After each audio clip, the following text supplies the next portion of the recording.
जय राधा माधव कुंज बिहारी, गोपी जन वल्लभ गिरिवरधारी, यशोदनंदन ब्रज जन रंजना, यमुना तीरा वनचारी। जय राधा माधव कुंज बिहारी, गोपी जन वल्लभ गिरिवरधारी, यशोदनंदन ब्रज जन रंजना, यमुना तीरा वनचारी। जय राधा माधव कुंज बिहारी, गोपी जन वल्लभ गिरिवरधारी। हरे कृष्णा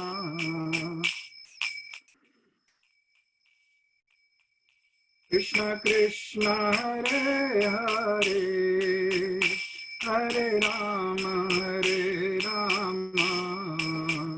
राम राम हरे हरे, हरे कृष्ण कृष्ण कृष्ण हरे हरे, हरे राम राम राम हरे हरे। जय गौरनिताय जय गौरनिताय, जय गौरनिताय जय गौरनिताय, जय गौरनिताय। हरि बोल हरि बोल हरि बोल, निताय गौरांगा निताय गौरांगा, जय सचिनंदन गौर हरि, गोविंद जय जय गोपाल जय जय, राधा रमण हरि गोविंद जय जय, जय राधा नील माधव राधा नील माधव, जय राधा नील माधव राधे। जय जगन्नाथ जय जगन्नाथ, जय बलभद्र जय सुभद्रा, जय सीताराम लक्ष्मण भक्त हनुमान, जय सीताराम लक्ष्मण भक्त हनुमान, जय प्रभुपदा जय प्रभुपदा, जय प्रभुपदा जय प्रभुपदा, जय गुरुदेवा जय गुरुदेवा, जय गुरुदेवा जय शिला गुरुदेव। जय ओम विष्णुपद परमहंस परिव्राजकाचार्य स्तोत्र शत श्रीमती डिवाइन ग्रेस महाविष्णु गोस्वामी महाराज की जय। जय ओम विष्णुपद परमहंस परिव्राजकाचार्य स्तोत्र शत श्रीमती डिवाइन ग्रेस भक्ति वेदांता स्वामी शिला प्रभुपाद की जय। समस्त वैष्णव वृंद की जय। नामाचार्य शिला हरदास ठाकुर की जय। स्कान फाउंडर आचार्य शिला प्रभुपाद की जय। प्रेम से कहो श्री कृष्ण चैतन्य प्रभु नित्यानंद श्री अद्वैत गदाधर शिवासादि गौर भक्त वृंद की जय।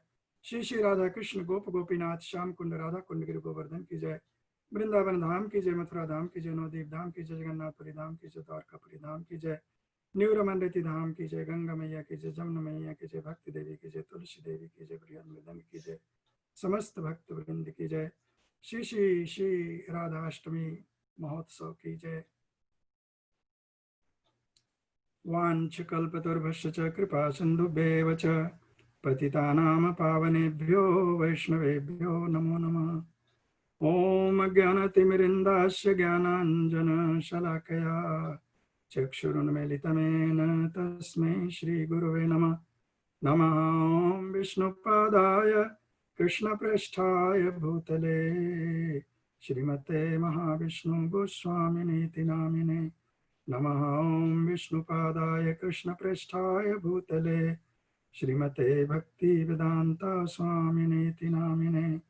नमस्ते सारस्वते देवे गौरवाणी प्रचारिणे निर्विशेष शून्यवादी पाश्चात्य देशे तारिणे। जय श्री कृष्ण चैतन्य प्रभु नित्यानंद श्री अद्वैत गदाधर श्रीवासादि गौर भक्त वृंद। हरे कृष्ण कृष्ण कृष्ण हरे हरे, हरे राम राम राम हरे हरे। नमो महावदान्याय कृष्ण प्रेम प्रदायते कृष्णाय कृष्ण चैतन्य नाम्ने गौर तुसे नमः। तप्त कांचन गौरांगी श्री राधे वृंदावनेश्वरी वृषभानुसुते देवी प्रणमामि हरिप्रिये। हे कृष्ण करुणा सिंधो दीनबंधो जगत्पते गोपेश गोपिका कांत श्री राधा कांत नमोस्तुते, श्री राधा कांत नमोस्तुते। सबसे पहले मैं परात्पर परब्रह्म परमेश्वर भक्तवांछा कल्पतरु निखिल ब्रह्मांड नायक तड़ित द्वित पीतांबरधारी मुरली मनोहर भगवान श्री कृष्ण तथा उनकी प्रिया श्रीमती राधिका रानी के श्री कमलवत चरणों में अपना दंडवत प्रणाम अर्पण करते हुए भगवान श्री जगन्नाथ बलभद्र सुभद्रा माने महारानी श्री श्री सीताराम लक्ष्मण हनुमान जी महाराज, भगवान श्री नृसिंहदेव, भगवान श्री चैतन्य देव तथा उनके समस्त पार्षद गण के श्री कमलवत चरणों में अपना दंडवत प्रणाम अर्पण करते हुए आप समस्त भक्त जनों के श्री कमलवत चरणों में अपना दंडवत प्रणाम अर्पण करते हुए आज की इस सत्र में श्रीमती राधिका रानी के प्रादुर्भाव दिवस पर कुछ टूटे फूटे शब्दों में उनकी महिमा का वर्णन करने का प्रयास करने की अनुमति चाहते हैं। इसके पहले के सत्र में हम सब लोग बहुत विस्तार से श्रीमन रघुवीर प्रभु के द्वारा आज ही प्रातःकालीन सत्र में दिव्य कथा का रसास्वादन किए। इसके पूर्व में श्रीमन स्वयं स्फूर्ति प्रभु ने बहुत ही विस्तार से श्रीमती राधा रानी के गूढ़ तत्व का निरूपण किया। मेरी वो योग्यता नहीं है कि मैं श्रीमती राधा रानी के विषय में कुछ कह सकूंगा। बस आप सबका आशीर्वाद चाहता हूं और राधा रानी से प्रार्थना करता हूं कि वो स्वयं अपने बारे में यदि कुछ हमारी जिह्वा पर विराजमान होकर के कहलाना चाहें तो कहलवा लें, वरना तो बड़े बड़े ऋषि मुनि ब्रह्मा शिव जिनके रहस्य को न जान सके हैं न जान पाएंगे, उसको हम जैसे क्षुद्र व्यक्ति क्षुद्र बुद्धि से कहाँ तक समझ सकेंगे, कहाँ तक जान पाएंगे। श्रीमान वैष्णव सेवा प्रभु ने आज्ञा दी कि श्रीमती राधा रानी के इस प्रादुर्भाव दिवस पर राधाष्टमी के महात्म्य के बारे में कुछ चर्चा की जाए। तत्व के बारे में तो आप लोगों ने बहुत कुछ सुन लिया। दो महानुभावों ने, रघुवीर प्रभु और स्वयं स्फूर्ति प्रभु ने काफी कुछ बताया। तो मैं आज आप सबके सामने श्री राधाष्टमी के महत्व को ही ज्यादा वर्णन करने का प्रयास करूंगा और श्रीमती राधा रानी के तत्व में चूंकि प्रवेश नहीं है मेरा, तो मैं उनके केवल नाम की महिमा तक वर्णन करूंगा और यदि समय रहा तो फिर आगे कुछ चर्चा करने का प्रयास करूंगा। तो सबसे पहले हम इस कथा का शुभारंभ करते हैं कि राधाष्टमी मनाया ही क्यों जाता है और इसके साथ साथ कोई भी त्योहार क्यों मनाया जाता है, उसका किसी भी त्योहार के बार बार मनाने का तात्पर्य क्या है? एक बार मना लिया तो ठीक है, 2 बार मना लिया ठीक है, लेकिन हर वर्ष मनाने का उसका क्या रहस्य है? क्यों हम इन त्योहारों को बार बार मनाने का प्रयास करते रहते हैं? इसके विषय में मैंने कुछ पंक्तियां लिखी हैं, आपके सामने प्रस्तुत करते हैं, फिर उसकी थोड़ी सी व्याख्या करेंगे, ज्यादा नहीं करेंगे। आते हैं त्योहार सुहाने, शरणागति स्मरण कराने, सोई हुई चेतना में पुनः नई स्फूर्ति जगाने। तो हमारे जीवन में जो त्योहार आते हैं उनको बार बार जो हम मनाते हैं उसके कई कारण हैं, और जो प्रमुख कारण हैं उनको हम आपके सामने रखते हैं। पहला एक मुख्य कारण तो यह है कि ये त्योहार जो भी आते हैं हमको भगवान की शरणागति कैसे प्राप्त की जाए उसके बारे में स्मरण कराते हैं। और यदि हमारी भावना, भक्ति भावना सो चुकी होती है, साल भर जाते जाते शिथिल हो चुकी होती है, तो उसमें पुनः स्फूर्ति जगाने के लिए, पुनः स्फूर्ति भरने के लिए ये त्योहार बार बार फिर से आते हैं।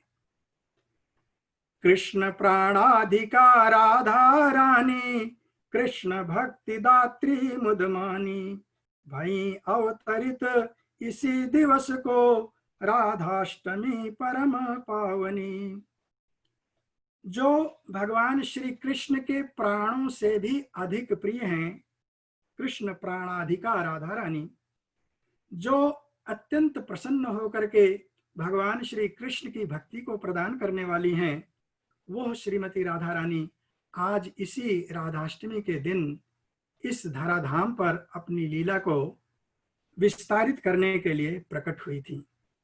तो इसलिए इस राधाष्टमी त्योहार को हम मनाते हैं।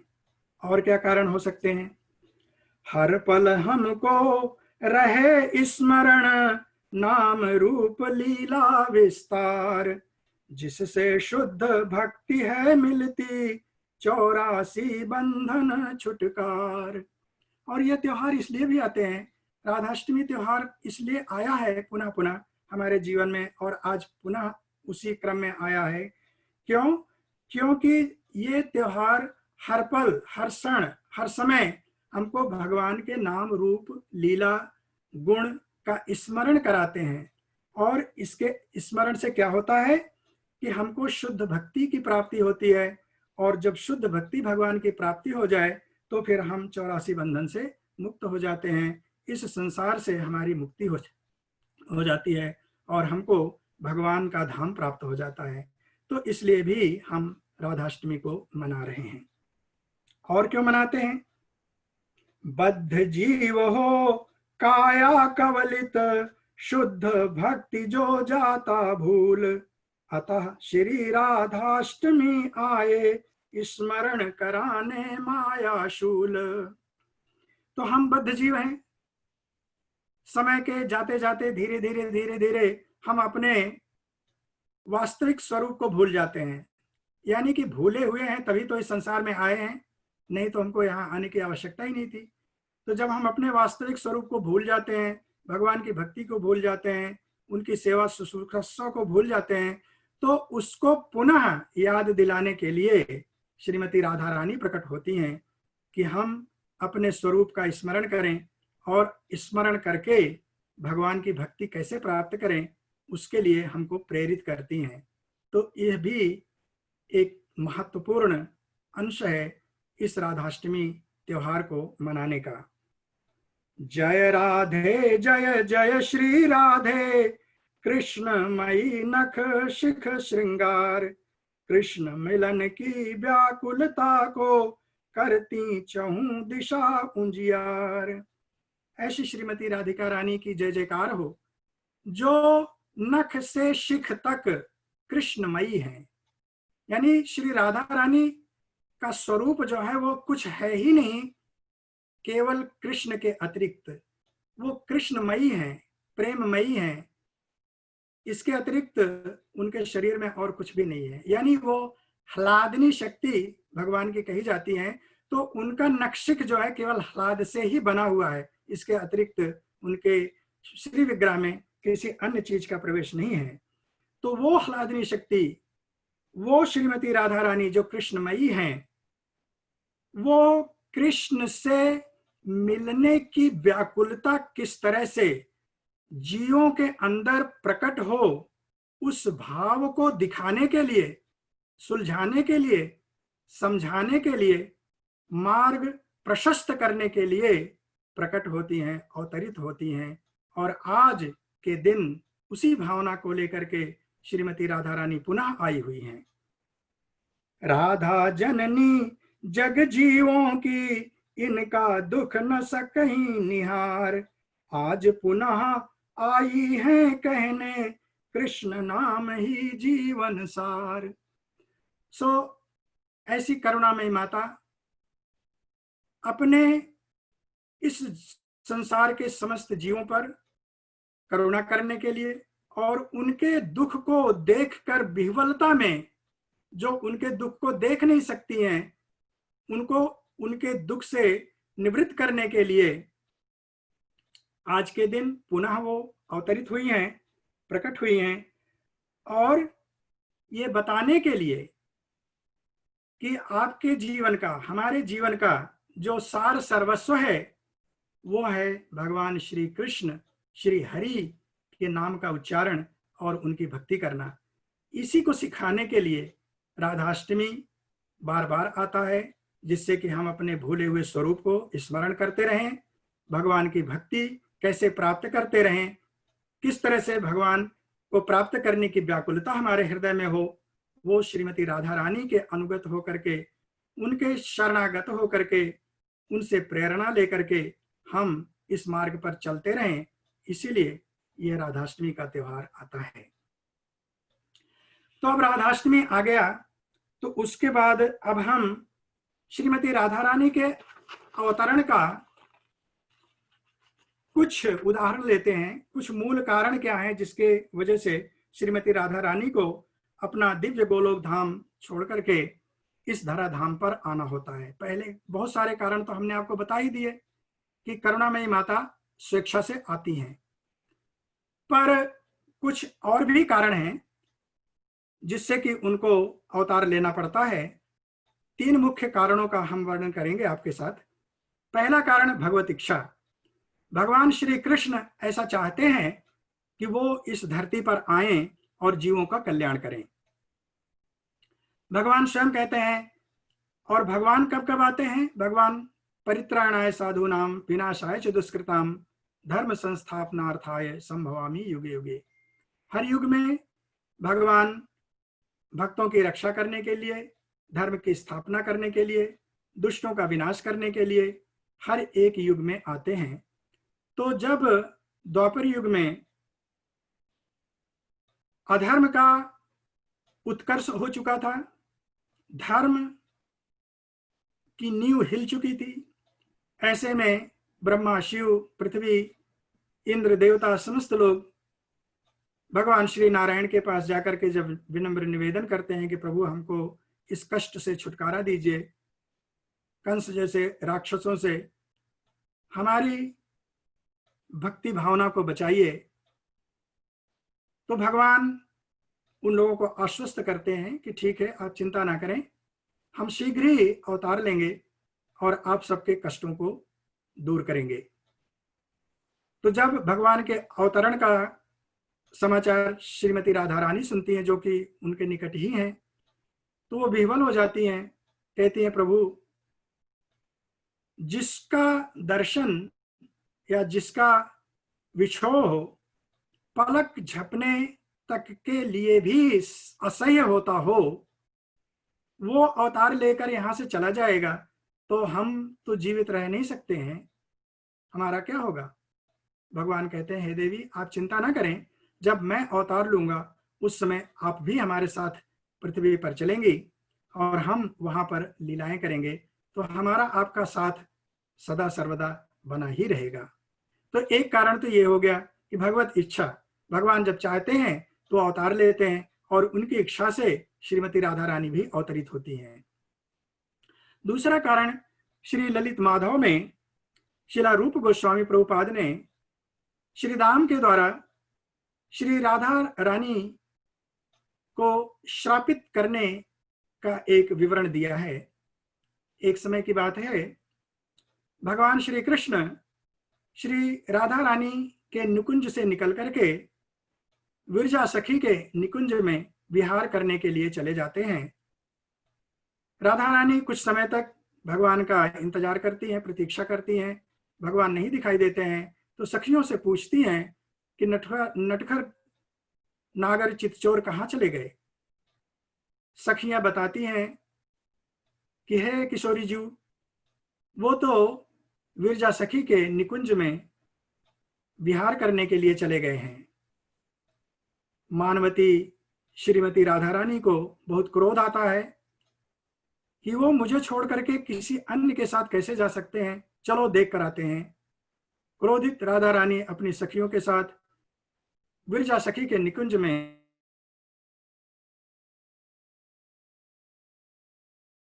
बहुत सारे सखाओं के साथ बाहर बैठे हुए विनोद लीला कर रहे होते हैं। राधा रानी श्री राम से पूछती हैं कि क्या यहाँ पर कन्हैया आए हुए हैं। श्री राम कहते हैं आए तो हैं। राधा रानी कहती हैं मैं उनसे मिलना चाहती हूँ।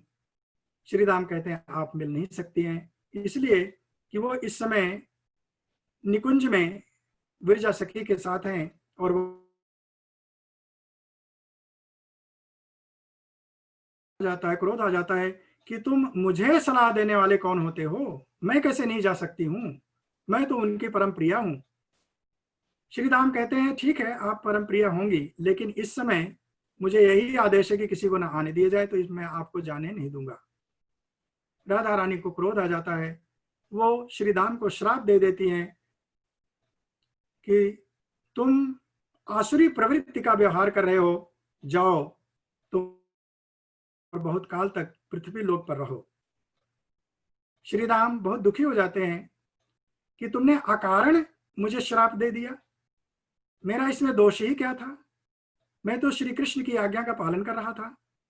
मैं भी तुम्हें श्राप देता हूं कि तुमको भी मानवीय रूप में पृथ्वी पर जाना पड़ेगा, और जिस श्री कृष्ण के लिए तुम तड़प रही हो उस श्री कृष्ण के वियोग में तुम्हें 100 वर्षों तक रहना पड़ेगा।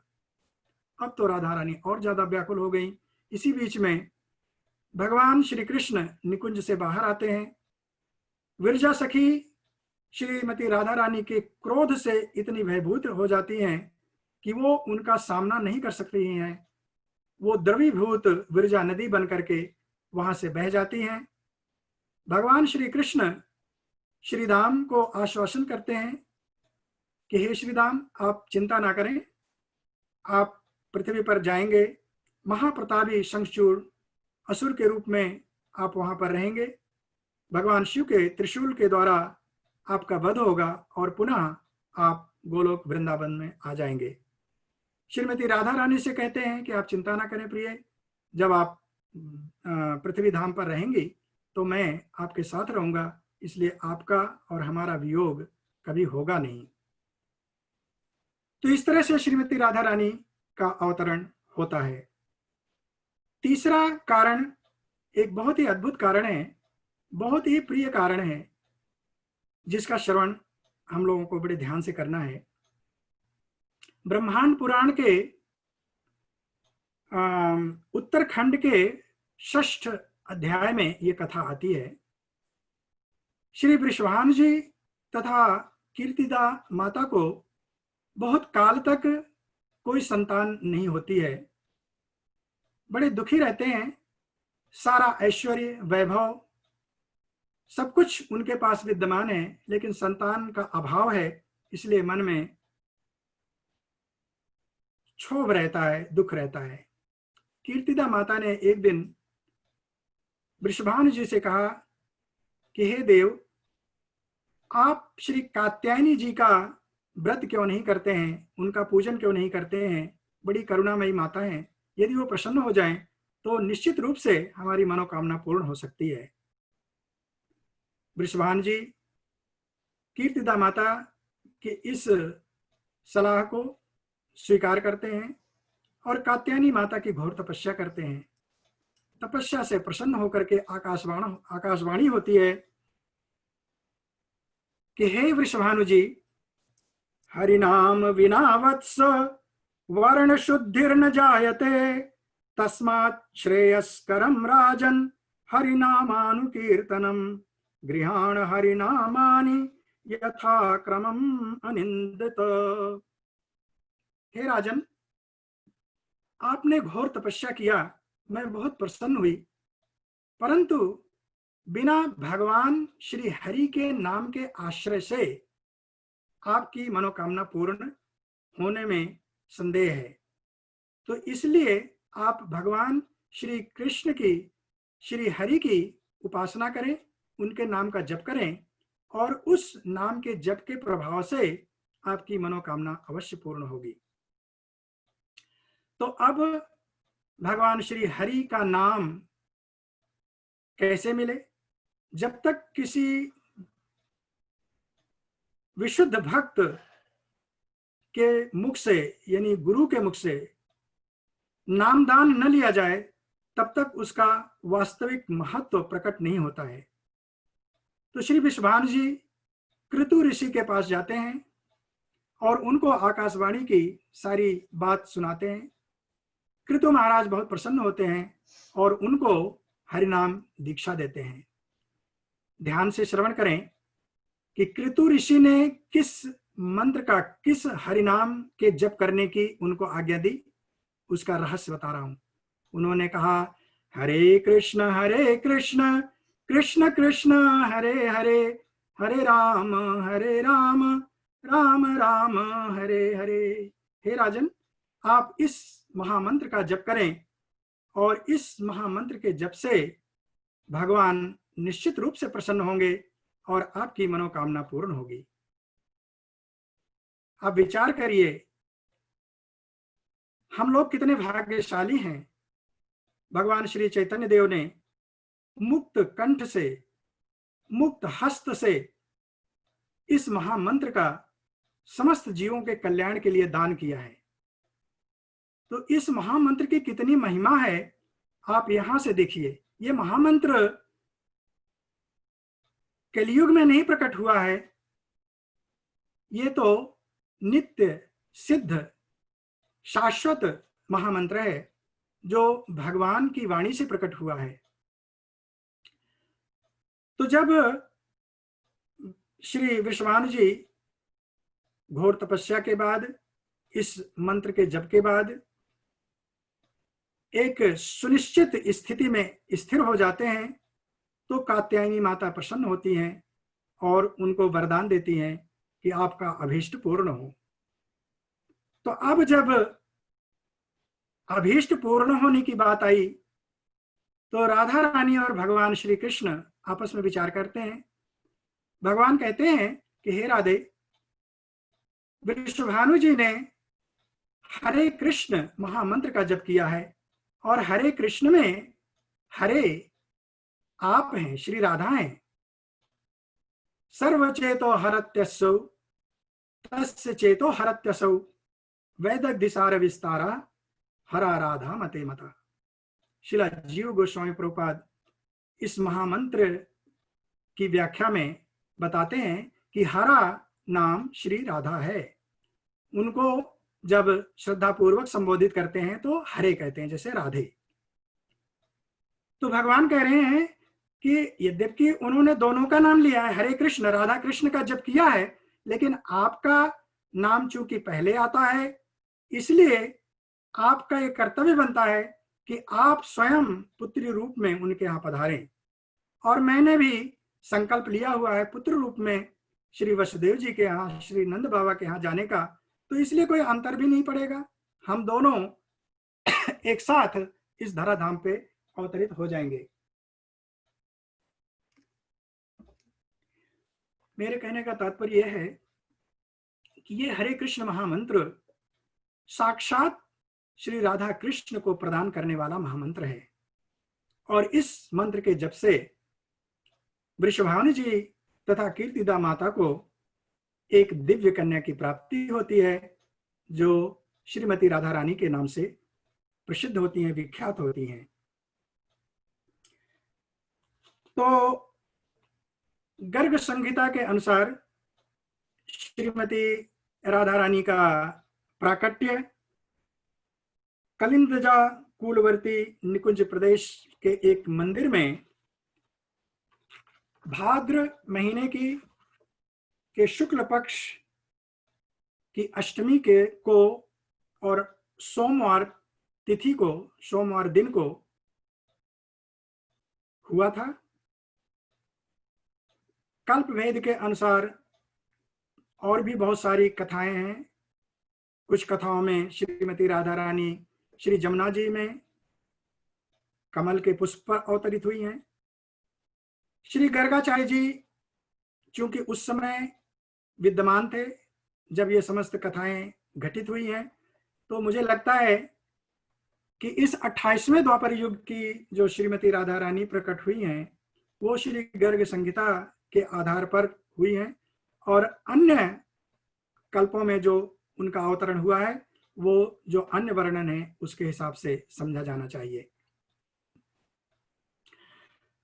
तो अब जब श्रीमती राधा रानी का प्राकट्य हो रहा है तो इसके साथ साथ हम उन दो विभूतियों का भी स्मरण कर लें जिनके पुण्य प्रताप से श्रीमती राधा रानी का अवतरण हुआ। ये हैं श्री वृषभानु जी और कीर्तिदा माता। तो इनके पूर्व की कथा यह है, पितृलोक के राजा अर्यमा और उनकी साध्वी पत्नी प्रभृति की 3 मानसिक संतानें हुई। एक का नाम कलावती था, दूसरे का नाम रत्नमाला था और तीसरी का नाम मेनका था। ये 3 पुत्रियां उनको मानसिक पुत्रियों की प्राप्ति हुई। कलावती का पाणिग्रहण महाराज नृग के सुपुत्र महाप्रतापी राजा सुचंद्र जी से हुआ।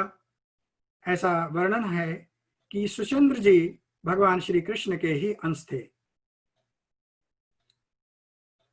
रत्नमाला का पाणिग्रहण विदेहराज श्री जनक जी के साथ हुआ, जो कालांतर में श्री सीता महारानी के पिता माता कहलाने का सौभाग्य प्राप्त हुए, जिनका पाणिग्रहण भगवान श्री राम के साथ हुआ। श्री मेनका जी का विवाह हिमालय से हुआ, जिनकी पुत्री श्री पार्वती जी हुई, जिनका पाणिग्रहण भगवान शिव के साथ हुआ। अब सुचंद्र और कलावती के कोई संतान बहुत काल तक नहीं हुई। इन दोनों ने निश्चय किया कि हम तपस्या करेंगे और फिर भगवत प्राप्ति करेंगे। अब चूंकि हमारे संतान नहीं है तो अब राज्यपाठ आगे तो चलेगा नहीं, इसलिए यहीं से अब हम विराम करते हैं। दोनों तपस्या के लिए निकल पड़ते हैं। गोमती नदी के तट पर नैमिष स्थान पर श्री सुचंद्र जी घोर तपस्या करते हैं। ब्रह्मा जी प्रसन्न होते हैं, उनको वरदान देने के लिए प्रकट होते हैं।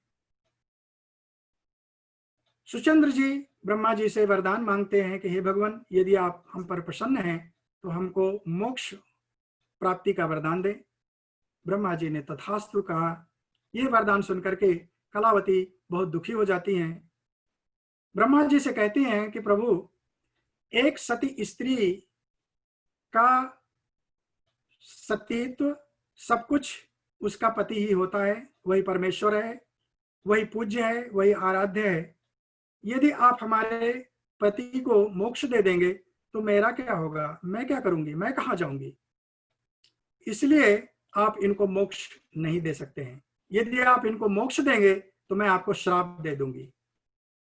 ब्रह्मा जी ने कहा कि हे देवी, मैं सती नारी के श्राप से अवश्य डरता हूं, इसलिए मैं ऐसी युक्ति बताता हूं जिससे कि आप दोनों का ही मोक्ष हो जाएगा। आप आगे चल करके द्वापर युग में ब्रजमंडल में अवतरण लोगे। सुचंद्र जी वृषभानु के रूप में अवतरित होंगे और हे कलावती, आप कीर्ति माता के रूप में अवतरित होगी। आप दोनों को एक ऐसी दिव्य कन्या की प्राप्ति होगी जिसकी सेवा शुश्रूषा करने से आप दोनों को भगवत प्राप्ति हो जाएगी। ऐसा कह करके ब्रह्मा जी ने कहा कि आप दोनों तब तक स्वर्ग में सुख भोगें और जब समय आएगा तो आप द्वापर में अवतरित होंगी। तो इस तरह से श्री वृषभानु और श्री कीर्तिदा माता, वृषभानु जी वास्तव में गोलोक के वसुदाम नामक गोप हैं जो अवतरित हुए हैं, और कलावती कालांतर में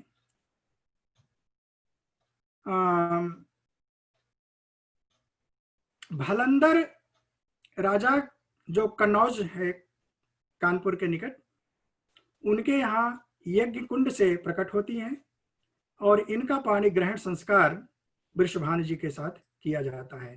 तो इस तरह से इनका ये पास टाइम है, इनकी बीते समय की लीलाएं हैं। अब आइए आगे चलते हैं। अब राधा रानी का प्राकट्य हो गया है, तो हम श्री राधा रानी के तत्व को आज नहीं लेंगे। आज हम विचार कर रहे हैं कि श्री राधा, राधा शब्द का ही वर्णन करें और राधा शब्द का महत्व क्या है इसके बारे में कुछ विचार विमर्श करें। सत्यम सत्यम पुनः सत्यम, सत्यम सत्यम पुनः पुनः, बिना राधा प्रसादेन कृष्ण भक्ति न लभ्यते। कितनी बार कहा गया है सत्य है, सत्य है, सत्य है, पुनः पुनः सत्य है कि श्रीमती राधिका रानी की प्रसन्नता के बिना भगवान श्री कृष्ण की भक्ति प्राप्त नहीं हो सकती है। तो वो श्री राधा रानी है क्या, कौन है वो? उसके लिए उनके बारे में भगवान श्री कृष्ण स्वयं बता रहे हैं। क्या बता रहे हैं? प्रेयांसते हम त्वमपि च मम प्रेयसीति हंत प्रवादः, त्वं मे प्राणा अहमपि तवास्मीति हंत प्रलापः, त्वं मे तेषामहम् इति चयत्तज्जनो साधु राधे, व्यवहारे नो समुचितो युष्मदस्मत् प्रयोगः।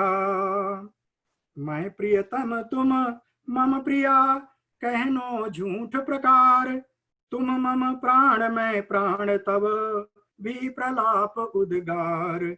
मैं तुम्हार तुम मोरी हो, नहीं को साधु प्रयोग, मोहि अरु तोहि महाभेद कहूं, सूचक भी नहीं योग। भगवान कह रहे हैं कि हे प्रिय, यदि मैं ये कहूं कि मैं तुम्हारा प्रियतम हूं और तुम मेरी प्रिया हो, तो ये भी एक तरह से झूठ बोलना होगा। और यदि मैं कहूं कि तुम मेरी प्राण हो और मैं तुम्हारा प्राण हूं, तो ये भी एक प्रकार का प्रलाप ही होगा।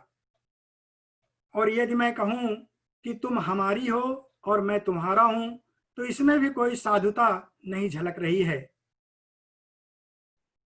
अर्थात मुझ में और तुम में कोई भेद सूचक शब्द यदि प्रयोग में लाया जाए तो उसका भी कोई उपयोग नहीं है, कोई उचित बात नहीं है। तो ऐसा कह करके भगवान ने छोड़ दिया। यहाँ पे स्पष्ट नहीं किया कि वास्तव में है क्या, लेकिन आप उसका विपरीत अर्थ जब लेंगे तो पता चलेगा कि राधा और कृष्ण में कोई अंतर नहीं है, जैसा कि अभी रघुवीर प्रभु ने बताया और इसके पहले स्वयं स्फूर्ति प्रभु ने भी अपने प्रवचन में इसका विस्तार पूर्वक वर्णन किया। तो अब आइए विचार करते हैं कि जब भगवान कृष्ण ने भी यहाँ पर ऐसे ही छोड़ दिया है, तो इन राधा रानी के इस नाम राधा का विवेचन करें और पता करें कि इसके बारे में शास्त्र क्या कहता है। तो हम आपको वृंदावन गोकुल ले चलते हैं। भगवान श्री कृष्ण का अवतरण हो चुका है। श्री गर्गाचार्य जी नंद बाबा महाराज के श्री महल में पधारे हुए हैं और गुप्त रूप से उनका नामकरण कर रहे हैं।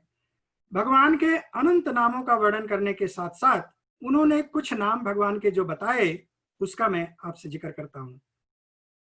श्री गर्गाचार्य जी ने कहा, राधा बंधु राधिकात्मा राधिका जीवन, राधिका सहचरी च राधा मानस पूरकः, राधा धनो राधिकांगो राधिका सक्त मानसा, राधा प्राणो राधिकेशो राधिका रमणा स्वयं, राधिका चित्त चौरस्य राधा प्राणाधिका प्रभु, परिपूर्णतमं ब्रह्म गोविंदो गरुणध्वजा, नामान्येतानि कृष्णस्य श्रुतानि साम्प्रतं व्रज, जन्म मृत्यु हराण्येव रक्ष नंद सुभक्षणे। हे नंद जी, आपके इस पुत्र का के कई नामों में से जिनका मैंने आपको वर्णन किया, उसमें कुछ नाम है। ये राधा बंधु कहलाएगा, राधा की आत्मा कहलाएगा, राधा का जीवन कहलाएगा, राधा के साथ सदा सर्वदा रहेगा, राधा के मन को पूर्त करने वाला होगा, राधा का धन है, राधा का अंग है, राधा में आसक्त रहेगा, राधा का प्राण है, राधिकेश है, राधिका रमण है, राधा के चित्त को चुराने वाला है, और राधा प्राणाधिका है, राधा इसकी अपने प्राणों से भी अधिक प्रिय होंगी। इस तरह से यह आपका पुत्र प्रभु है, परिपूर्णतम ब्रह्म है, गोविंद है, गरुण ध्वज है।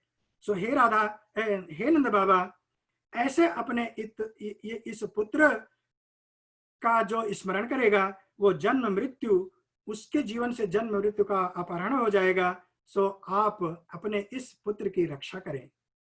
भगवान के सारे नाम गिनाने के बाद अंत में गर्गाचार्य जी देख रहे हैं कि ये पता नहीं सुन भी रहे हैं कि नहीं हमारी बात को, ये तो वत्सल प्रेम में डूबे हुए हैं। तो उनको फिर अंत में उन्होंने यही कह दिया कि कोई बात नहीं है, आप अपने इस पुत्र की यत्न पूर्वक रक्षा करें।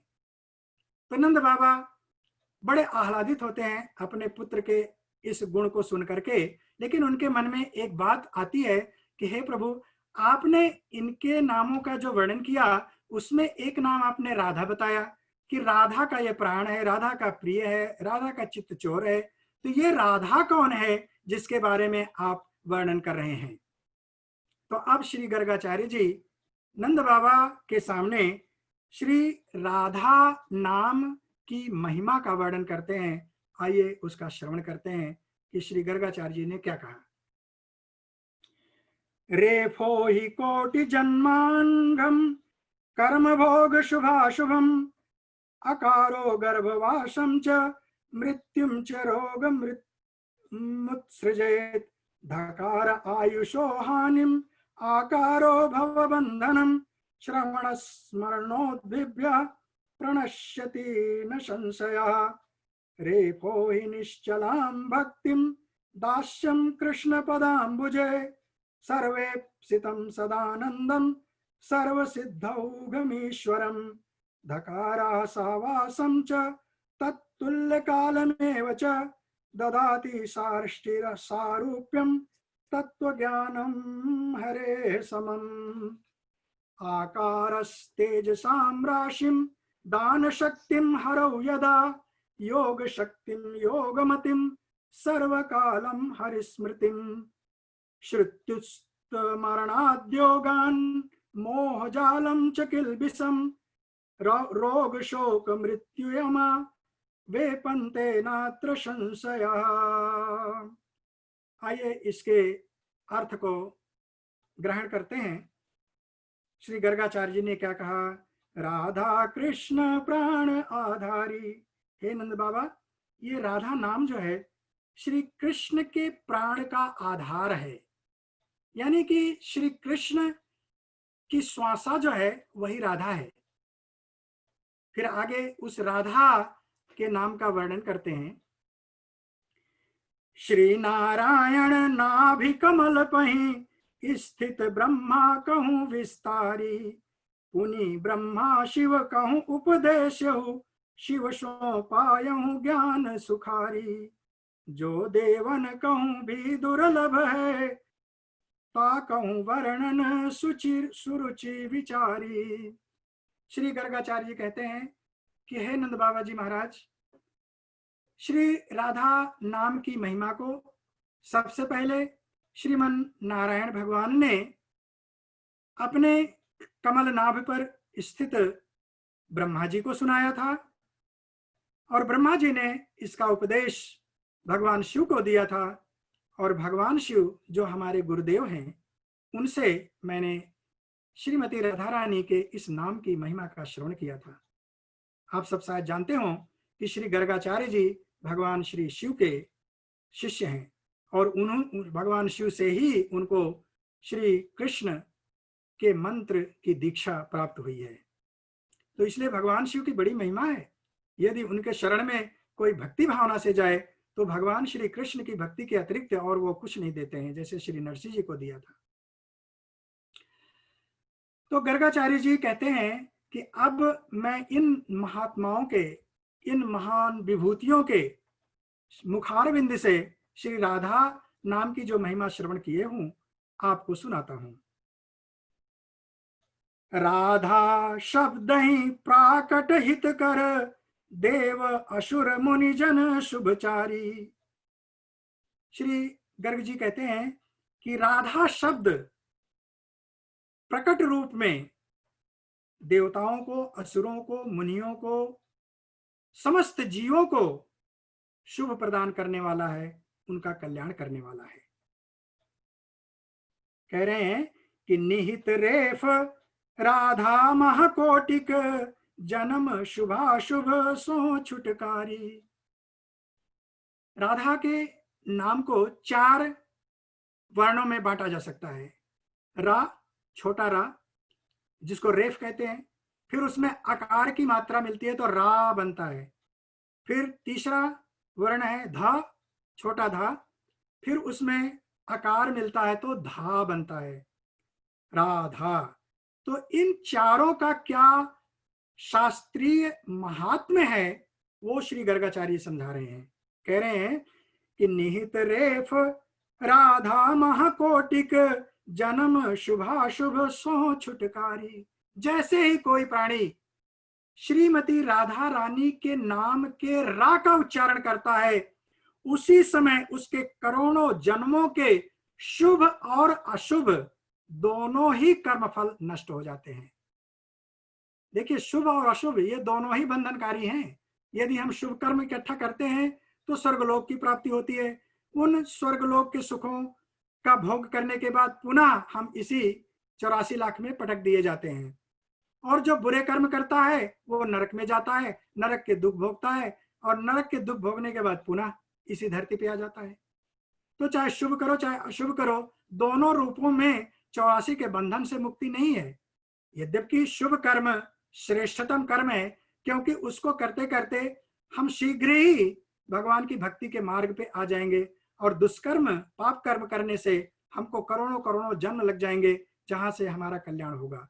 लेकिन राधा रानी के रा मात्र उच्चारण करने से ये शुभ अशुभ के जो कोटिक जन्मों से इकट्ठे हुए कर्म फल हैं वो तुरंत नष्ट हो जाते हैं।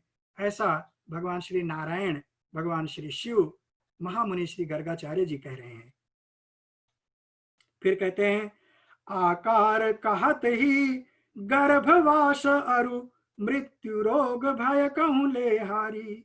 और जैसे ही वो रा का उच्चारण करता है, उसमें आकार मिलाता है, तो रा के उच्चारण करने से गर्भवास यानी पुनः जन्म, फिर मृत्यु, रोग और भय, इन सब से मुक्ति मिल जाती है। देखिए, केवल एक नाम उच्चारण करने से, और उस नाम का भी अभी हमने केवल 2 वर्ण उच्चारित किए हैं और हमारे समस्त संकट मिट गए, सारे संकटों से हमको मुक्ति मिल गई। फिर आगे श्री गर्गाचार्य जी कहते हैं कि रेफ कृष्ण कहूं फिर कहते हैं, धकार आयु कहूं हानि बचावही, आकार देई भव बंध निकारी। और जैसे ही वो धकार यानी आधा धा का उच्चारण करता है तो उससे आयु हानि से मुक्ति होती है, यानी अकाल मृत्यु कभी नहीं होगी। उस व्यक्ति की पूर्ण जीवन रहेगा और उस पूर्ण जीवन में अपनी पूर्ण भक्ति करके वो भगवत धाम की प्राप्ति करेगा। और फिर कह रहे हैं कि देई आकार देई भव बंध निकारी। और जब वो धा पूर्ण रूप से उच्चारण करता है तो उसके भवबंधन कट जाते हैं और वो इस संसार से मुक्त हो जाता है। ये तो पहला कारण हुआ कि सांसारिक बंधन से मुक्त कराना, सांसारिक माया से मुक्त कराना, सांसारिक रोग भय शोक से मुक्ति दिलाना। तो ये सारे मुक्तियां क्या हैं, ये सारे बंधन क्या हैं? अभी भी ये भक्त के लिए नहीं है। वास्तव में भक्त क्या चाहता है? भक्त तो चाहे नरक में रहे, चाहे स्वर्ग में रहे, चाहे किसी भी परिस्थिति में रहे, उसके लिए सांसारिक सुख दुख सब समान होते हैं।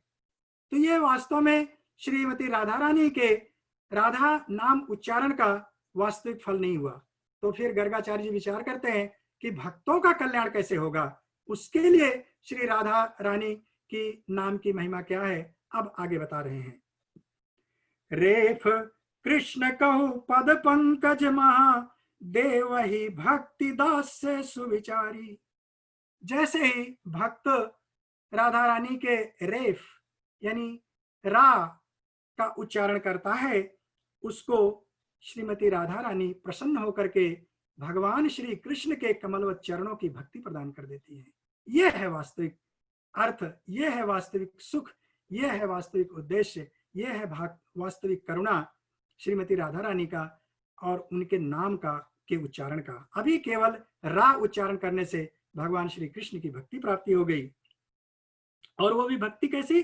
दास्य भक्ति, जो हम भक्त लोग चाहते हैं कि भगवान की हमको निरंतर सेवा प्राप्ति होती रही, हमको किसी भी अन्य मुक्ति की आवश्यकता नहीं है, हमको सायुज सार्ष्टि सारूप्य सालोक्य इन मुक्तियों की आवश्यकता नहीं है, हमको तो दास्य भक्ति चाहिए, जिससे कि हम भगवान श्री कृष्ण की सदा निरंतर सेवा करते रहें, उनके मुखारविंद का दर्शन करते रहें।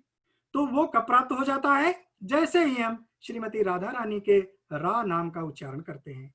फिर आगे गर्गाचार्य जी कहते हैं कि आकार करा वही प्राप्ति परात्पर, सिद्ध स्वरूप सदानंदारी। और जब वो पूर्ण रूप से रा शब्द का उच्चारण कर देता है, तब उसको परात्पर पर ब्रह्म की प्राप्ति हो जाती है, सिद्ध स्वरूप अपने वास्तविक स्वरूप में स्थित हो जाता है और सदानंद प्राप्त हो जाता है। यद्यपि वो चाहता नहीं है, वो तो केवल भक्ति चाहता है, दास्य भक्ति चाहता है, लेकिन राधा रानी के नाम की ऐसी महिमा है कि वो अपने भक्त को सब कुछ प्रदान कर देती है। वो इतनी विह्वल हैं, वो सोच नहीं पाती हैं कि अपने इस भक्त को मैं क्या दे दूं, तो इसलिए वो देती चली जा रही हैं। यद्यपि उसको उसका अभीष्ट मिल चुका है, फिर भी वो देने से थक नहीं रही हैं, उसको परात्पर पर ब्रह्म की प्राप्ति करवा दे रही हैं, उसके स्वरूप सिद्धि में स्थित कर दे रही हैं और उसको सदानंद की प्राप्ति करवा दे रही हैं। फिर आगे कहते हैं, धकार कृष्ण संग कृष्ण भांति, देव ही ऐश्वर्य तत्व अधिकारी। और जैसे ही वो आधे धा यानी छोटे धा का उच्चारण करता है, उस समय भगवान श्री कृष्ण की शाश्वत निरंतर संगति उसको प्राप्त हो जाती है और वो भगवान श्री कृष्ण के समान ऐश्वर्यवान हो जाता है, ऐश्वर्य को प्राप्त कर लेता है, यानी भगवान का पार्षद बन जाता है। उसके बाद जब उस धा में वो आकार लगाता है और पूर्ण रूप से धा का उच्चारण करता है, तो गर्गाचार्य जी कहते हैं, आकार कृष्ण कहूं दे चिर स्मृति, तेज दान मति योग समारी। और जब वो आकार मिला करके धा का उच्चारण करता है, तो श्रीमती राधा रानी प्रसन्न होकर के भगवान श्री कृष्ण की चिर स्मृति का वरदान दे देती हैं कि उसके मानस पटल से भगवान श्री कृष्ण कभी विस्मृत होते ही नहीं है, चाहे वो किसी भी परिस्थिति में रहे, किसी भी युग में रहे, किसी भी काल में रहे, किसी भी लोक में रहे, सदा सर्वदा उसको भगवान श्री कृष्ण का स्मरण बना रहता है। राधा नाम श्रवण कीर्तन अरु, जिन स्मरण सुयोग सुचारी, यम कंपित हो मोह रोग अरु, पाप मृत्यु भागहि भय भारी। गर्गाचार्य जी कह रहे हैं कि हे नंद बाबा, जो श्री राधा के नाम का श्रवण करता है उच्चारण करता है, कीर्तन करता है, या जिसको केवल स्मरण करने का सुयोग प्राप्त होता है, उससे यमराज जी कांपते हैं, थरथराते हैं, उसके निकट नहीं आते हैं। उस भक्त के जीवन में माया मोह नहीं रह जाती है, कभी रोग नहीं रह जाता है, कोई पाप ताप नहीं रह जाता है, मृत्यु के भय से वो मुक्त हो जाता है। सो हे नंद बाबा जी, जिस राधा के बारे में आप पूछ रहे हैं कि वह कृष्ण के साथ क्यों उनके नाम को जोड़ा गया, तो उस राधा का ये महात्म्य है, उनके नाम की ये महिमा है। राधा कहूँ राह कात ही निकसत सकल विकार, पुनि आवन नहीं देत है धक्का देत धकार। राधा का जब नाम उच्चारण करते हैं तो जब रा कहते हैं, राधा रा, तो मुंह खोलते हैं, तो जैसे ही हम रा कहने के लिए मुंह खोलते हैं तो हमारे शरीर में जो भी कलुषिमा होती है, कलमस होता है, जो भी विकार होता है वो निकल जाता है। रा कहते ही सारे कलमस निकल गए। और जब हम धा कहते हैं तो धा था था कहने के लिए जीवा को तलु से जोड़ते हैं, यानी वो जुड़ जाती है, वहां से जुड़ती है। और फिर वो कलमस अगर बाहर से अंदर आना चाहता है तो धा धक्का दे धकार, वो धक्का दे करके धा जो है उसको निकाल देता है, आने नहीं देता है। सो राधा रानी के नाम का जप करने से हमारे जीवन से कलुष्मा निकल जाती है और वो पुनः फिर प्रवेश नहीं कर पाते, वो उसको आने के का सुअवसर फिर प्राप्त नहीं होता है। आगे कहते हैं, रा शब्दोच्चारणादेव स्फीतो भवति माधव, धा शब्दाचारत पश्चात धावत संभ्रम। ये श्री ब्रह्म वैवर्त पुराण में श्री कृष्ण खंड अध्याय 17 में वर्णन है इस श्लोक का। कहते हैं कि दूसरा कारण श्री राधा रानी के नाम के उच्चारण में यह है कि जैसे ही कोई रा शब्द का उच्चारण करता है तो दूजा कारण जब को बोल ही रा अक्षर आकार संगधारी, तो जब रा के अक्षर को आकार मिला करके रा का उच्चारण करता है तो क्या होता है, माधव हृष्ट पृष्ठ हो जाते आत्मा राम ही प्रेम पगारी। तो जो आत्मा राम अपनी ही में रमण करने वाले भगवान श्री कृष्ण हैं, वो हृष्ट पृष्ठ हो जाते हैं। अब उनको हृष्ट पुष्ट क्या होना है भला, जो समस्त संसार का पालन पोषण करने वाले हैं, समस्त जीवों को आनंद देने वाले हैं, उनको कौन आनंद दे सकता है। लेकिन उनको भी मदन मोहन मोहिनी आनंद देने वाली हैं। तो जब कोई भी भक्त रा शब्द का उच्चारण करता है तो भगवान का हृदय प्रफुल्लित हो जाता है, आनंदित हो जाता है, और वो अपने को हृष्ट पुष्ट एवं स्वस्थ महसूस करने लगते हैं, अनुभव करने लगते हैं। पुनि जब धा अक्षर अकार संग को आपनी जीवा पहिधारी, और जब कोई धकार के साथ धा को अपने जीवा पर ले आता है तो क्या होता है, प्रेम पूर्वक भक्त ही पाछे भागहि माधव काज बिसारी। तो भगवान श्री माधव ऐसे भक्त के पीछे अपने हजारों कार्यों को छोड़ करके भागने लगते हैं।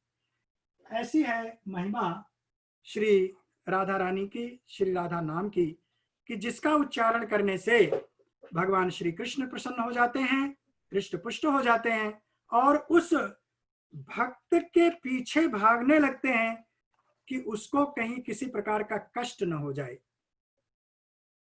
तो इस तरह से हमने देखा कि श्रीमती राधा रानी की करुणा कृपा यदि प्राप्त हो जाए तो भगवान श्री कृष्ण की करुणा कृपा अपने आप ही मिल जाएगी। क्यों? क्योंकि उनकी करुणा कृपा श्रीमती राधा रानी की अनुगत में है। जब हम श्रीमती राधा रानी के चरणारविंद की करुणा कृपा प्राप्त कर लें तो अभी आपने विस्तार पूर्वक श्रवण किया कि राधा नाम उच्चारण मात्र से ही भगवान श्री कृष्ण की प्राप्ति हो जाती है। तो ऐसी महिमामयी श्रीमती राधा रानी है जिनका आज प्रादुर्भाव हुआ है। क्यों हुआ, इसका विवरण, इसकी चर्चा प्रारंभ में हमने किया कि भगवान श्री कृष्ण की प्राप्ति कराने के हेतु और भगवान श्री कृष्ण के लिए जो हमारे मन में विस्मरण हो गया है उसको पुनः स्थापित करने के लिए श्रीमती राधा रानी का प्रादुर्भाव हुआ है।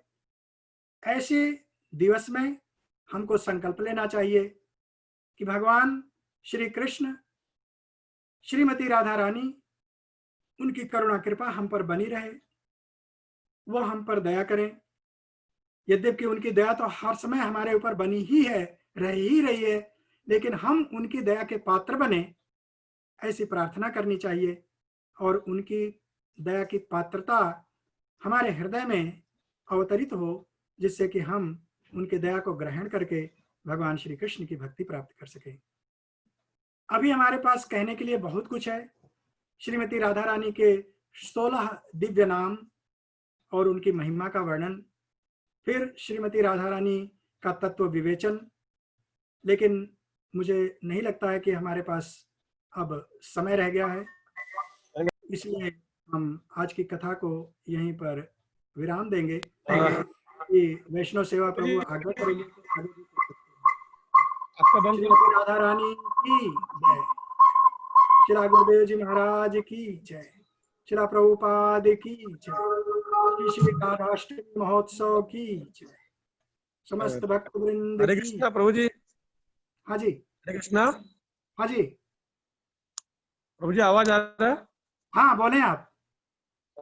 मैंने आपको प्राइवेट चैट लिखा था, आपने देखा नहीं? क्या देखा, क्या लिखा था? मैंने आपको मैसेज भेजा था ऑलरेडी कि आप आधा घंटा और कर लीजिए करके। अच्छा अच्छा, ठीक है, फिर तो बहुत अच्छा है। आप आधा घंटा कंटिन्यू रखिए प्रभु। अच्छा अच्छा, थैंक यू सो हाँ मच। हाँ, ये मैं तो लिखा है, देखिए आपको मैसेज भेजा था आपको मैंने। अच्छा अच्छा, मैंने देखा नहीं। ठीक है। तो ये तो राधा रानी की बड़ी करुणा कृपा हो गई और आपकी बड़ी दया हो गई कि राधा रानी हमारे ऊपर कृपा करके कुछ शब्दों को और कहलवाना चाहती हैं, तो मैं चालू आपको करा रहे बहुत बोल बहुत चालू। धन्यवाद देता हूँ।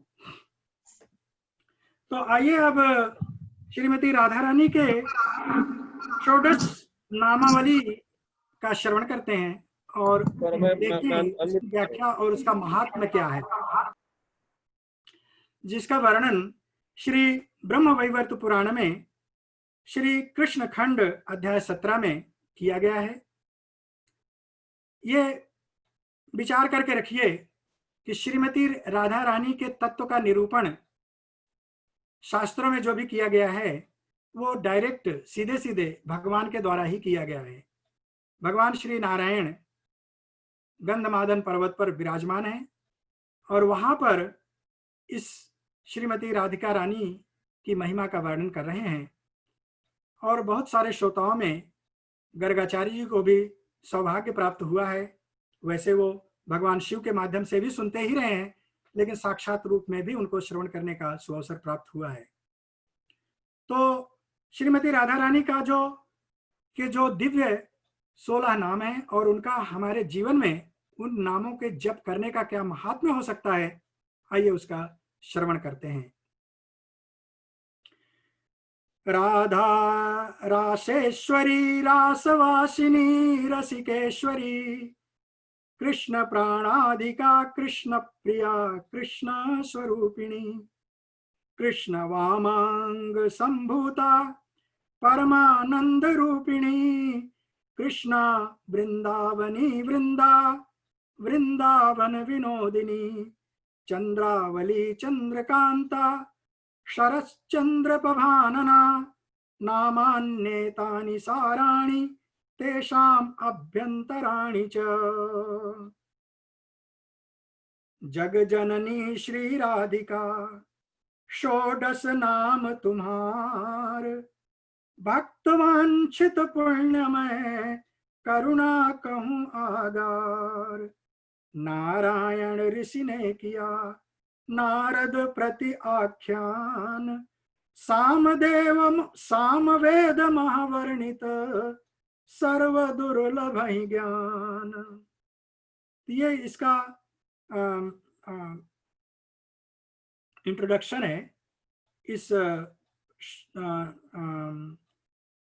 षोडश नामावली का।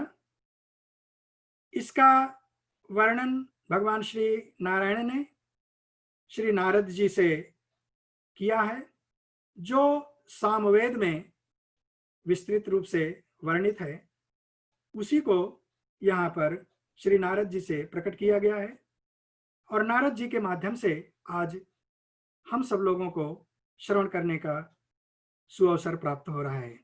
तो आइए श्रीमती राधा रानी के जो 16 नाम हैं, राधा, राशेश्वरी, रासवासिनी, रसिकेश्वरी, कृष्ण स्वरूपिणी, कृष्ण प्रिया, परमानंद रूपिणी, कृष्णा, वृंदावन विनोदिनी, कृष्ण वामांग संभूता, वृंदा, कृष्ण प्राणाधिका, चंद्रकांता, वृंदावनी, शरत चंद्र प्रभानना, चंद्रावली।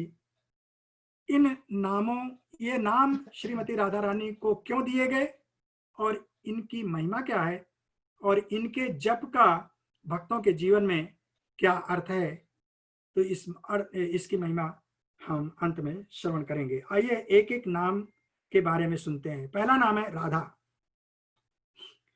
राधा कहूरा वाचक दाना, अरुधा अर्थ पूर्ण निर्वाणा। श्री नारद जी कह रहे हैं कि राधा कहूं, रा वाचक दाना। राधा नाम में जो रा है वो दान देने का वाचक है, सूचित करता है, और जो धा है वो पूर्ण निर्वाण है, पूर्ण मुक्ति है, यानी भगवान की प्राप्ति है। तो जो भगवान की प्राप्ति का वाचक है, भगवान की प्राप्ति का सूचक है, वो धा है, और उसको देने का सूचक जो है वो रा है। तो जब राधा कहते हैं तो इससे सूचित होता है कि राधा भगवान श्री कृष्ण को ही प्रदान करने वाली है, साक्षात भगवान श्री कृष्ण को प्रदान करने वाली हैं, निर्वाण को प्रदान करने वाली हैं, मोक्ष को प्रदान करने वाली हैं। तो राधा, इसके पहले भी हमने बहुत कुछ अभी राधा जी के नाम के बारे में सुना, पर अब नारद जी के मुख से श्रवण कर रहे हैं। अतः करहि जो मोक्ष प्रदाना, सोई राधा जय कीरति नाना। श्री नारद जी कह रहे हैं कि जो नाम जीवों को मोक्ष प्रदान करने वाला हो, वही उसी की कीर्ति है, उसी की महिमा है, और उसी का नाम है श्री राधा। फिर आगे दूसरा नाम है राशेश्वरी। सो राधा रानी का राशेश्वरी नाम क्यों है? राशेश्वर कृष्ण ही भगवाना, राशेश्वरी तिन्ह पत्नी हूं जाना। भगवान श्री कृष्ण राशेश्वर हैं, समस्त रसों के सर्वभोक्ता भगवान श्री कृष्ण हैं, और चूंकि भगवान श्री कृष्ण की प्राण प्रिया, प्राणाधार, जीवनाधार, अर्धांगिनी, लादिनी, सब कुछ श्रीमती राधिका रानी है, तो इसलिए जब भगवान राशेश्वर हैं तो राधा रानी राशेश्वरी हैं। तो इनका जो राशेश्वरी नाम पड़ा वो भगवान श्री कृष्ण के माध्यम से पड़ा, क्योंकि वो राशेश्वर हैं, तो उनकी अर्धांगिनी, उनकी प्राणाधिका श्री राधा रानी राशेश्वरी हुई। तीसरा नाम है रासवासिनी। ये क्यों पड़ा? रास मंडल सदा निवासा, रासवासिनी दिव्य प्रकाशा। श्री नारद जी कह रहे हैं कि जिन महादेवी का रास मंडल में नित्य निवास रहता है, और जिनकी वजह से, जिनके प्राकट्य से, जिनकी उपस्थिति से रास मंडल में दिव्य प्रकाश फैला रहता है, ऐसी राधा को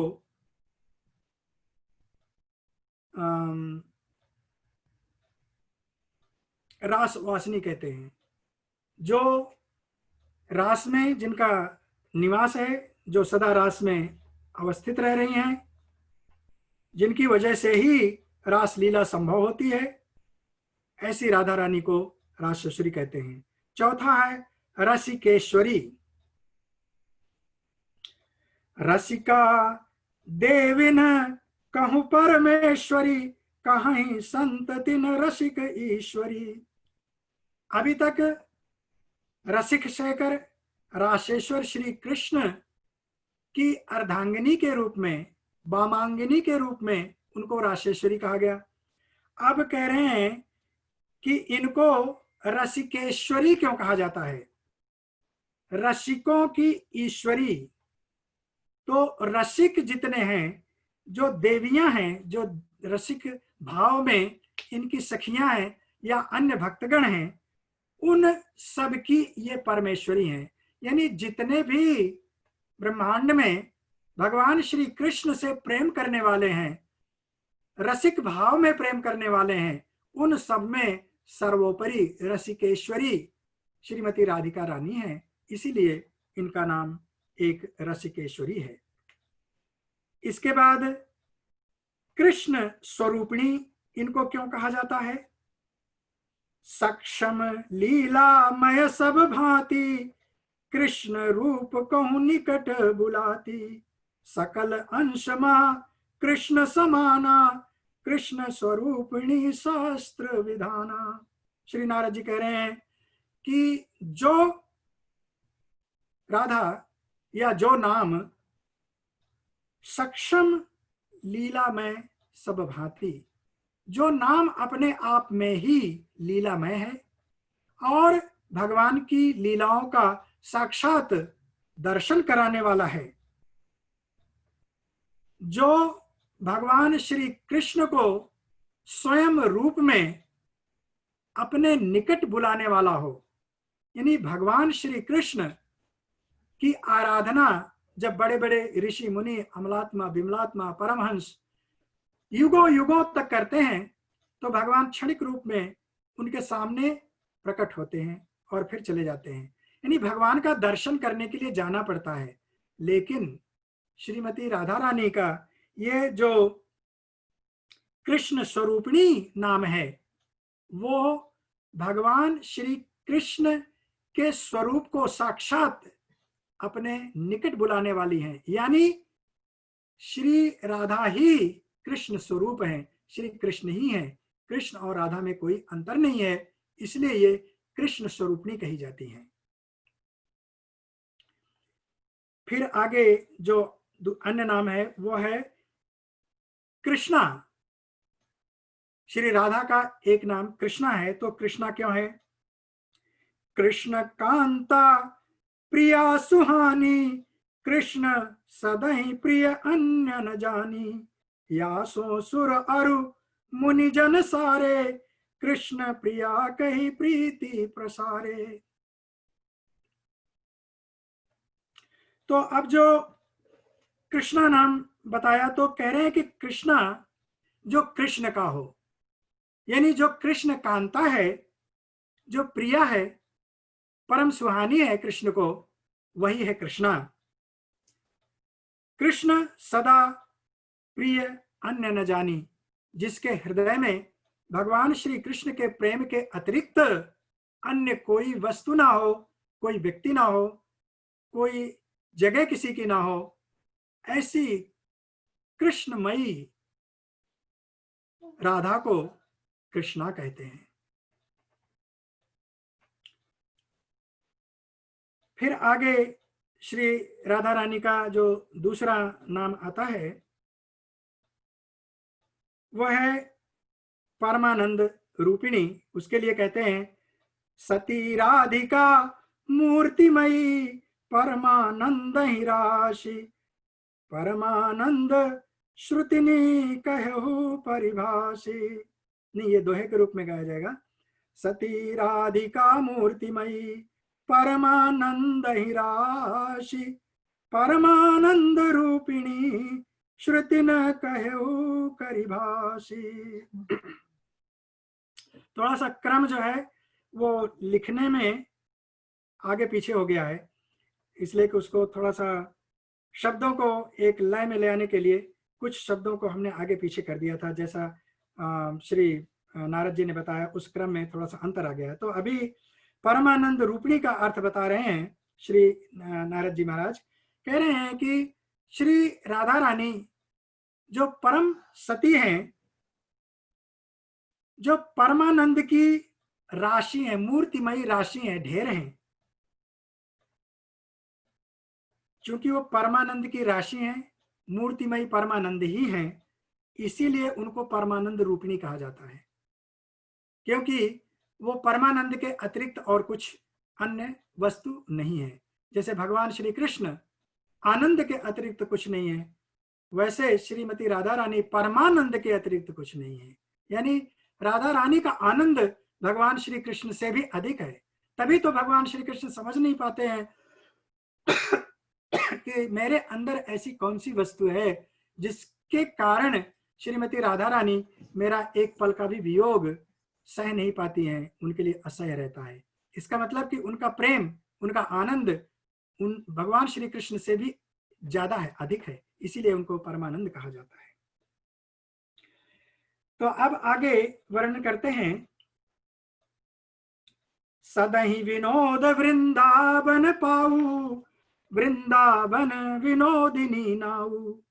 और जो सदा सर्वदा वृंदावन में रह करके विनोद लीला करती रहती हैं, तो उनको वृंदावनी नाम दिया गया, क्योंकि वृंदावन से श्रीमती राधा रानी एक पल के लिए भी, एक क्षण के लिए भी बाहर नहीं जाती हैं। आप सबको विदित होगा, जब श्रीमती राधा रानी श्री द्वारका धाम में जाती हैं और वहां पर भगवान श्री कृष्ण की 16,108 रानियां भगवान श्री कृष्ण से निवेदन करती हैं कि हे भगवान, आज आपकी परम प्रिया श्री राधा रानी अपनी सखियों सहित यहाँ विराजमान हैं। हम चाहते हैं कि आप कृपा करके उस रास लीला का दिव्य दर्शन हम सबके लिए भी करा दें, हम सबका भी सौभाग्य हो जाएगा। भगवान श्री कृष्ण श्रीमती राधा रानी से निवेदन करते हैं कि हे राधिके, हे राधाजू, आप इन रानियों की मनोकामना की पूर्ति करें और अपने उस दिव्य रास लीला के स्वरूप को प्रकट करें। राधा रानी तैयार तो हो जाती हैं, मंच पर भी जाती हैं, लेकिन रास लीला का स्फुरण नहीं हो पाता है। भगवान से निवेदन करती हैं कि हे प्रभु, वृंदावन के अतिरिक्त रास लीला का स्फुरण मेरे हृदय में अन्यत्र कहीं आ ही नहीं सकता है, इसलिए हम क्षमा चाहते हैं, हम रासलीला यहाँ पर नहीं कर सकते हैं। तो ऐसी श्रीमती राधा रानी जो जिनकी निष्ठा सदा वृंदावन में है, वृंदावन को छोड़ करके जो अन्यत्र कहीं नहीं जा सकती हैं। भगवान ने कई बार ये भी आचार्यों ने कहा कि मथुरा कहीं बहुत दूर नहीं था वृंदावन से, तो जब कृष्ण मथुरा में थे तो राधा रानी को इतना वियोग सहने की क्या आवश्यकता थी, वो मथुरा जा सकती थी, उनसे मिल सकती थी। लेकिन राधा रानी मथुरा वृंदावन का परित्याग करके मथुरा भी श्री कृष्ण के दर्शन के लिए नहीं जा सकती थी। ऐसी निष्ठावान श्रीमती राधा रानी को वृंदावन विनोदिनी, वृंदावन निवासिनी कहा जाता है। परम सती श्री राधा रानी, कृष्ण वामांग भाग प्रकटानी, जासो कृष्ण स्वयं सम्माने, कृष्ण वामांग संभूता माने। चूंकि श्रीमती राधिका रानी भगवान श्री कृष्ण के वामांग से प्रकट हुई हैं, वास्तव में वो तो भगवान श्री कृष्ण ही हैं। भगवान अपनी लीला का संपादन करने के लिए, आनंद का आस्वादन करने के लिए अपने को ही, स्वयं को ही, निज को ही श्रीमती राधा रानी के रूप में विस्तृत किए हैं। नारद जी कहते हैं कि चूंकि भगवान श्री कृष्ण का वो आनंद उनके वामांग से प्रकट हुआ है, इसीलिए श्रीमती राधा रानी को श्री कृष्ण वामांगा एक नाम दिया जाता है। आगे कहते हैं कि उनका वृंदा नाम क्यों पड़ा। सखिन समूह वृंद कहलाए, अकार बोध सो सत्ता लाए, जिन कहूं सखी समूह अनेका, कही गई वृंदा सुविवेका। श्री नारद जी कह रहे हैं कि जो आचार्य लोग, जो विद्वान लोग, जो विवेकी लोग श्रीमती राधा रानी को जानते हैं, वो ये भी जानते हैं कि राधा रानी कभी अकेले नहीं रहती हैं, वो अपने सखियों के वृंद में, समूह में रहती हैं। और ऐसे हजारों हजारों सखियों के समूह श्री वृंदावन में विराजमान है। तो वृंद का बहुवचन हो गया वृंदा। वृंद अपने में एक बहुवचन है, क्योंकि वहां पर बहुत सारी सखियां हैं, सखियों का समूह है, तो समूह तो बहुवचन हो गया, लेकिन समूह का भी समूह वृंदा हो गया। बहुत सारे समूह जब एक साथ मिले तो वो वृंदा हुआ। और ऐसे वृंदा का, ऐसे वृंदा की जो सत्ता है, जो उनको भी धारण करने वाली हैं, जो उनकी अधीश्वरी हैं, वह है श्रीमती राधा रानी, इसलिए इनको वृंदा कहा गया। फिर आगे कहते हैं, परमात्मा कृष्ण ही निज प्राणा, ते सो अधिक प्रियतमा माना, अतः स्वयं कृष्ण ही भगवाना, कृष्ण प्राणाधिका नाम प्रदाना। भगवान श्री कृष्ण ने स्वयं श्रीमती राधा रानी का एक नाम कृष्ण प्राणाधिका दिया। क्यों? क्योंकि श्री कृष्ण के लिए श्रीमती राधा रानी उनके अपने प्राणों से भी अधिक प्रिय हैं।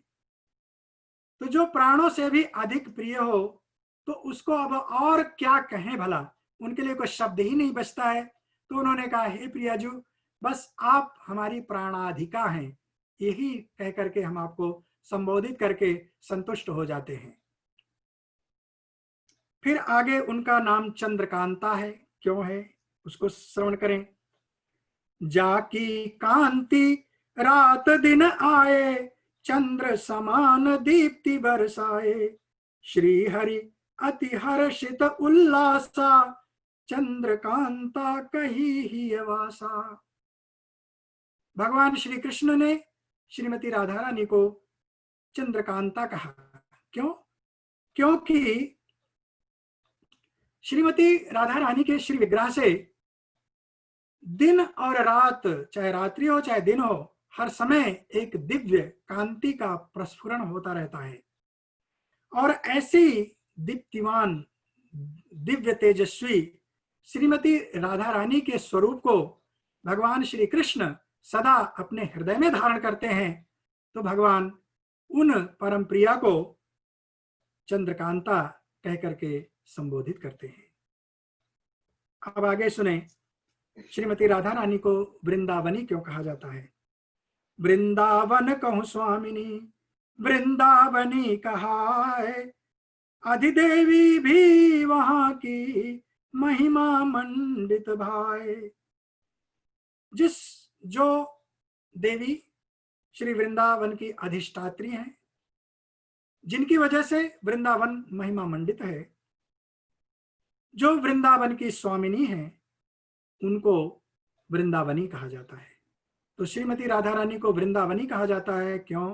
क्योंकि वो वृंदावन की स्वामिनी है, वहां की अधिष्ठात्री देवी हैं और वहां की महिमा मंडित शिरोमणि है, इसलिए उनको वृंदावनी कहा जाता है।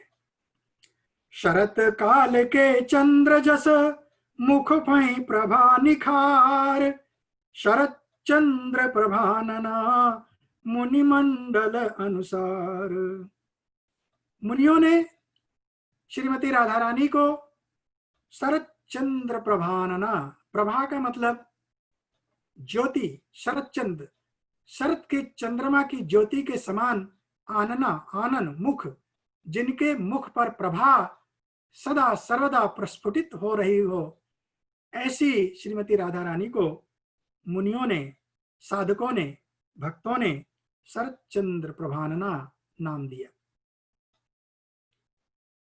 मुख चंद्र तथा नख चंद्र कहूं, अवली शोभामान, कृष्ण चंद्र कहते उन्हें, चंद्रावली सुमान।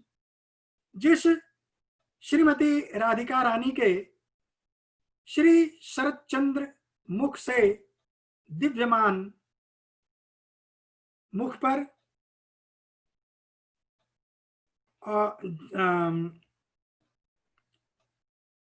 जिन पे घुंघराले बालों की अवली लटक रही होती है, जो नख से शिख तक दे दीप्य मान रहती हैं, ऐसे कृष्ण चंद्र जो स्वयं चंद्रमा के समान ज्योतिर्मय हैं, अब वो भला दूसरी चंद्रमा के समान ज्योतिर्मयी विग्रह को क्या कहें? तो उन्होंने कहा, हे देवी, आप चंद्रावली हैं, चंद्रमा के समान शोभायमान है, चंद्रमा के समान जाजल्यमान है, दीप्तिमान है, तो मैं आपको चंद्रावली कहता हूं। अब श्री नारद जी महाराज श्रीमती राधा रानी के इन षोडश नामावली का वर्णन करने के बाद इसके महात्म्य का वर्णन करते हैं। अर्थ व्याख्या सहित बयाना, षोडश नामावली प्रमाना, श्रीमन्नारायण यह ज्ञाना, कीन्हु ब्रह्मा काहु प्रदाना। पूर्व काल यह अद्भुत ज्ञाना, ब्रह्मा दिहु धर्म कहूँ दाना। धर्म देव जो पिता हमारे, महातीर्थ पुष्कर ही पधारे। पावन सूर्य ग्रहण कहूँ आए, देव सभा कहूँ बीच सुहाए। कृपा पूर्वक चित हर्षाए, उपदेश मही अनुगत जाने। जे नहीं वैष्णव चित्त मलीना, अरु वैष्णव प्रति निंदा लीना। तेहि प्रति यह उपदेश सुहाना, हे नारद नहीं कबहू सुनाना। विस्तार से थोड़ा नारद जी अब और बता रहे हैं। यह ज्ञान वास्तव में जो नारद जी को मिल रहा है वो भगवान श्री नर नारायण से प्राप्त हुआ है गंधमादन पर्वत पर। तो इसके पहले श्रीमन नारायण जो गर्भोदक्षाय विष्णु हैं, जिनके नाभ कमल पर श्री ब्रह्मा जी हैं, विराजमान हैं, उनको पहले उन्होंने ज्ञान दिया।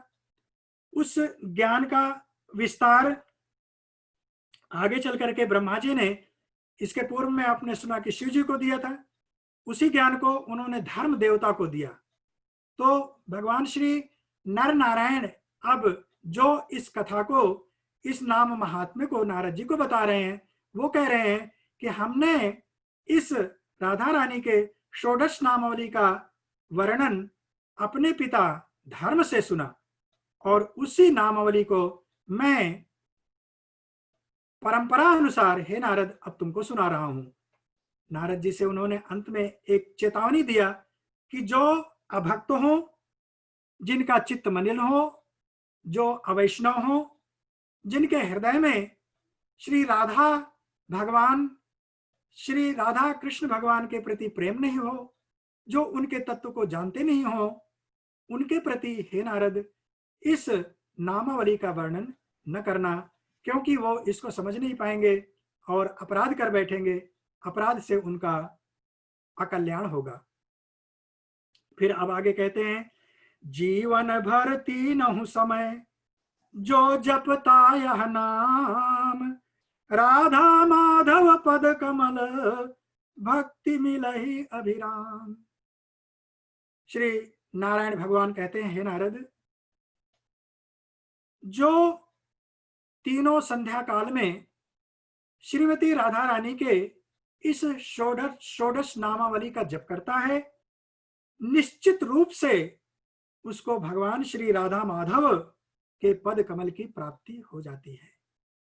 राधा माधव की प्राप्ति होती है। यहाँ पर देखिए एक विचित्र बात भगवान श्री नारायण कह रहे हैं।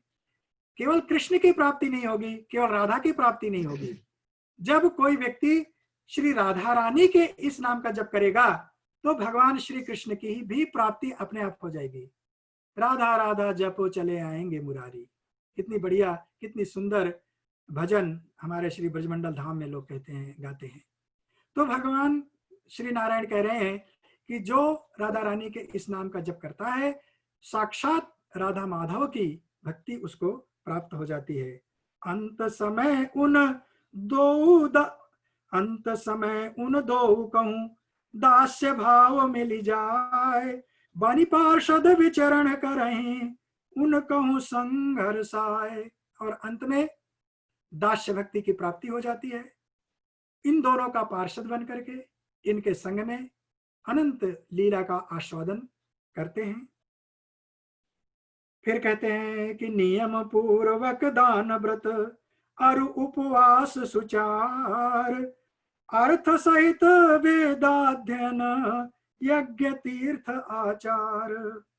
कह रहे हैं कि जो व्यक्ति बड़े नियम पूर्वक दान करे, व्रत करे, उपवास करे, अर्थ सहित वेदों का अध्ययन करे, यज्ञ करे, बड़े बड़े तीर्थ करे, बड़े बड़े आचार विचार का पालन करे, अज्ञानी कहूं ज्ञान अरु दर्शन वैष्णव देव, इन सो जो फल प्राप्त हो महिमा वर्णि न जाए। यही स्तोत्र ही 16वीं कला बराबर नाई। श्री नारायण भगवान कहते हैं कि हे नारद जी, इस तरह से जो नियम पूर्वक दान व्रत उपवास वेदाध्ययन यज्ञ तीर्थ बड़े बड़े आचार विचार, यानी कि पृथ्वी की 7 परिक्रमा करके जो फल उन लोगों को प्राप्त होता है, वो फल, उस फल का वर्णन नहीं किया जा सकता है। यानी वो बहुत बड़ा फल है जिसकी कोई तुलना नहीं की जा सकती है। लेकिन ये सारे फल श्रीमती राधा रानी के नाम का, ये इन 16 शब्दों का उच्चारण करने से, 16 अक्षरों के नाम का जो उच्चारण है, जप है, उसको करने से, उससे जो फल प्राप्त होता है उसके 16वें अंश के बराबर भी नहीं है। जीवन मुक्त होई जाई नर, यही स्तोत्र प्रभाव, अथा पाठ चाहिए करही एक निष्ठ चित चाओ। श्री नारायण भगवान कहते हैं कि हे नारद जी, जो व्यक्ति श्रीमती राधा रानी के इन 16 अक्षरों का, 16 शब्दों का, 16 नामों का जप करता है, वो जीवन मुक्त हो जाता है। तो जब जीवन से मुक्ति मिल जाए, भगवान की भक्ति प्राप्त हो जाए, पार्षद रूप में भगवान की सेवा करने का सुअवसर प्राप्त हो जाए, तो नारायण भगवान कहते हैं कि हे नारद जी, ऐसे नाम का निश्चित रूप से जप करना चाहिए। इसके अतिरिक्त अन्य कोई साधन ढूंढने की हरे कृष्णा प्रभु जी, अभी आपको 2 मिनट में पूरा करना पड़ेगा। हाँ, बस हो गया। तो ये ठीक है, नामावली यही समाप्त हो गई। वास्तव में बड़ी कृपा है श्रीमती राधा रानी की कि उन्होंने समय से इसको पूर्ण कर दिया। तो अब आगे तो बहुत कुछ कहने के लिए है। ये तो दिव्य लीलाएं हैं और मेरे अंदर वो सामर्थ्य भी नहीं है कि मैं श्रीमती राधा रानी के गुणों का विस्तार पूर्वक वर्णन ही कर सकूं। लेकिन उन्होंने जितनी भी मति दी, जितनी भी बुद्धि दी, उसके आधार पर हमने प्रयास किया कि श्रीमती राधा रानी के नाम की महिमा का वर्णन आप सबके सम्मुख यथामति यथारूप प्रस्तुत कर सकें।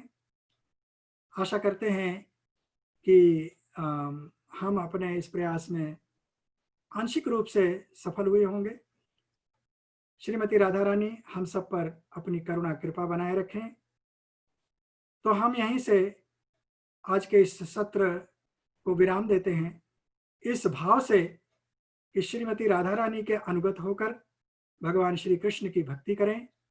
हरे नाम महामंत्र, हरे कृष्ण महामंत्र, जो हम सबको भगवान श्री चैतन्य शिला प्रभुपाद की करुणा कृपा से, शिला गुरुदेव के अहित की करुणा से प्राप्त हुआ है, उसका पूर्ण रूप से लाभ उठाएं। क्योंकि हरे कृष्ण महामंत्र की महिमा हमने आपको संक्षेप में बताए कि यह महामंत्र साक्षात श्रीमती राधा रानी की प्राप्ति कराने वाला है, उनकी भक्ति देने वाला है। और श्रीमती राधा रानी की भक्ति मिल जाए तो कृष्ण की भक्ति सहज रूप में प्राप्त हो जाती है। सत्यम सत्यम पुनः सत्यम, सत्यम सत्यम पुनः पुनः, बिना राधा प्रसादेन कृष्ण भक्ति न लभ्यते। श्रीमती राधा रानी की जय। श्री श्री राधाष्टमी महोत्सव की जय। शिला गुरुदेव जी महाराज की जय। शिला प्रभुपाद की जय। श्री श्री राधा नील माधव की जय। समस्त भक्त वृंद की जय। हरे हरे कृष्णा प्रभु जी। हरे कृष्णा।